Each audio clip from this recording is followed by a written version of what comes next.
이토록 뜻밖의 뇌과학. 리사 펠트먼 베럿. 원제는 7.5 Lessons About the Brain. 이 책의 저자 리사 펠트먼 베럿 교수는 내가 존경하는 뇌과학자. 베럿은 정서, 신경, 과학, 감정의 신경 생물학적 메커니즘을 탐구하는 뇌과학 분야에서 흥미로운 연구 결과를 발표하고 의미 있는 가설들을 제안해 왔다. 나 역시 연구 과정에서 그의 논문을 여러 편 읽었으며 그의 전작 감정은 어떻게 만들어지는가도 아주 흥미롭게 읽었다.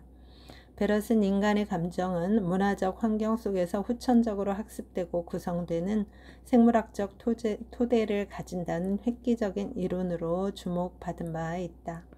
예를 들어 인간은 6가지 기본 감정, 슬픔, 기쁨, 분노, 역겨움, 놀라움, 공포와 좀 더 복잡한 20여 가지 복합 감정을 가지고 있다는 것이 학계의 통설인데, 베럿은 서양 문화권과 동떨어진 나미비아의 힌바족이 이 6가지 기본 감정을 기쁨 대신 웃는, 두려움 대신 바라보는 등과 같이 좀 더 행동 중심으로 받아들인다는 것을 발견했다. 해석해보자면 모든 사람에게서 공통으로 발견되는 보편적 감정의 지문은 존재하지 않으며 감정은 문화와 전후 맥락에 따라 다양하게 해석되고 표현될 수 있는 구성된 개념이자 일련의 개체군 사고임을 보여준다. 베럿은 이렇게 가장 원초적인 감정조차도 사회적 구성물임을 주장해 학계를 놀라게 했다.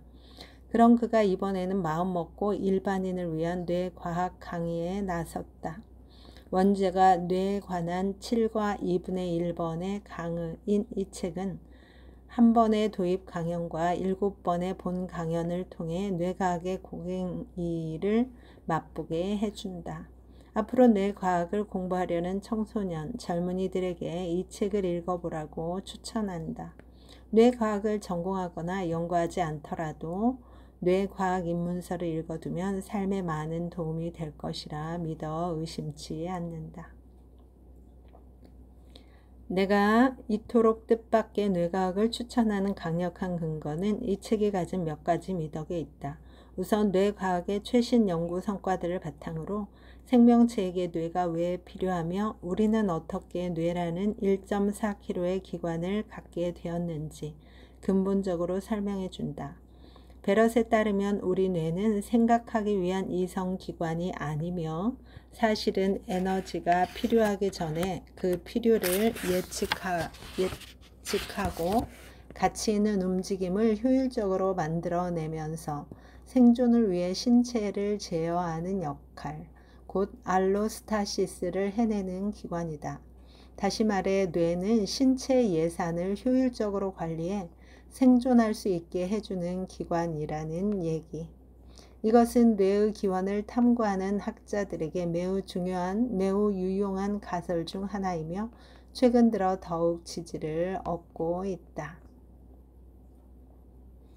영국의 과학 저널 네이처 리뷰스 뉴로사이언스는 지난 20년간 뇌과학이 밝혀낸 가장 중요한 학문적 성취를 꼽아달라는 질문에 뇌과학 전 분야에서 초대된 세계적인 석학 18명이 답한 글을 모아 지난 20년간 뇌과학을 돌아보며 라는 제목으로 논문을 실었다. 그런데 흥미롭게도 그들이 손꼽은 주요 성과들이 이 책 안에 고스란히 녹아있다. 뇌는 거대한 단백질 덩어리가 아니라 네트워크라는 사실이라든가 뇌가 복잡한 네트워크의 유기적 정보 처리를 통해 창의성을 발현하는 복잡계라는 사실 등이 그 예이다. 또한 뇌는 선천적으로 타고난 것도 후천적으로 만들어지는 것도만 아니며 양육이 필요한 본성을 가진 기관이라는 것도 중요한 발견이다. 뇌는 그 자체로 예측 기계라는 가설도 석학들이 꼽는 주요 성과인 동시에 이 책의 주된 주제이다.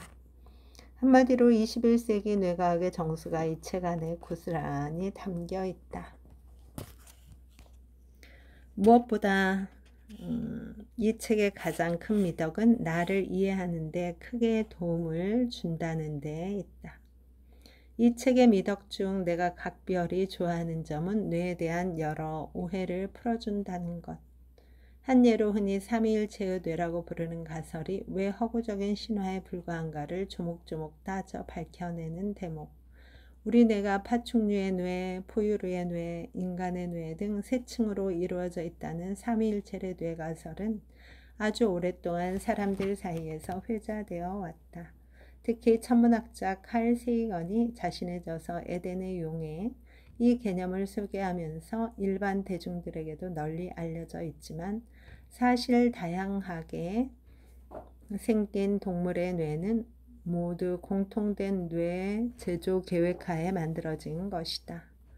난자와 정자가 만나 수정된 직후 배아가 뇌를 형성하고 신경세포를 만들어가는 과정은 놀라울 정도로 정해진 순서에 따르며 모든 동물은 같은 순서와 단계를 거쳐 만들어진다.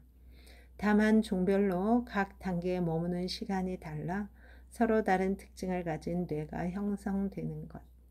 삼위일체 뇌 가설은 파충류에서 포유류, 그리고 인간과 같은 영장류에 이르는 진화적 과정에서 마치 뇌의 층이 하나씩 더해져 우수해지는 방향으로 진화해 왔다는 편견을 심어준다.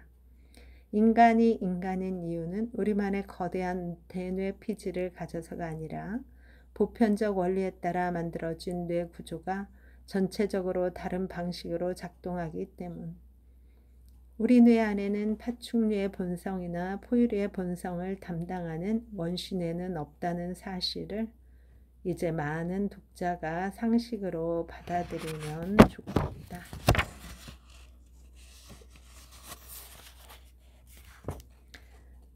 베럿 교수는 감정이 사회적 구성물임을 강조하는 학자.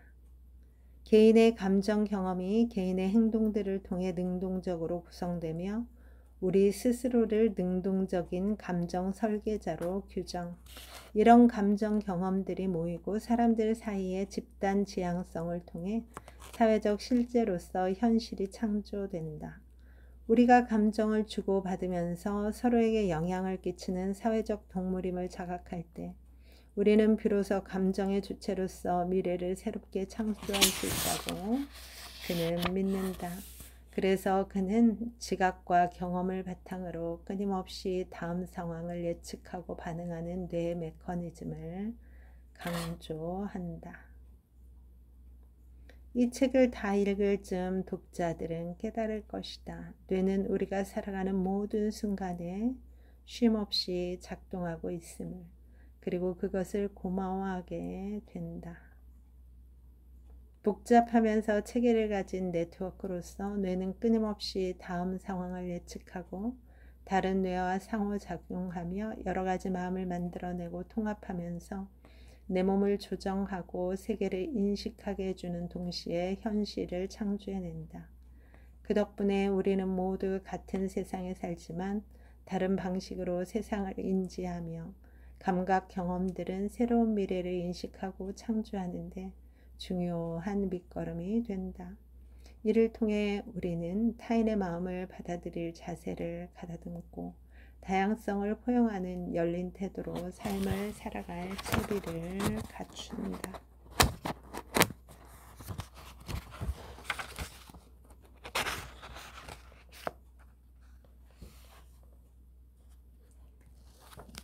왜 뇌는 당신의 뇌처럼 진화했을까? 누가 봐도 확실한 답은 생각하기 위해서. 우리는 흔히 뇌가 일종의 상향 진보 방식으로 진화했다고 추정. 말하자면 하등 동물에서 고등 동물로 진화해서 피라미드 맨 꼭대기에는 어떤 동물들보다 더 정교하게 설계된 생각하는 뇌인 인간의 뇌가 있다는 식으로 가정한다. 하지만 이 명백한 답은 틀린 것으로 드러났다. 당신의 뇌는 물, 소금, 포도당과 그 밖의 여러 가지 생물학적 자원을 조절하기 위한 예산을 운영한다. 과학자들은 이런 신체 예산 프로세스를 알로스타시스라고 부른다.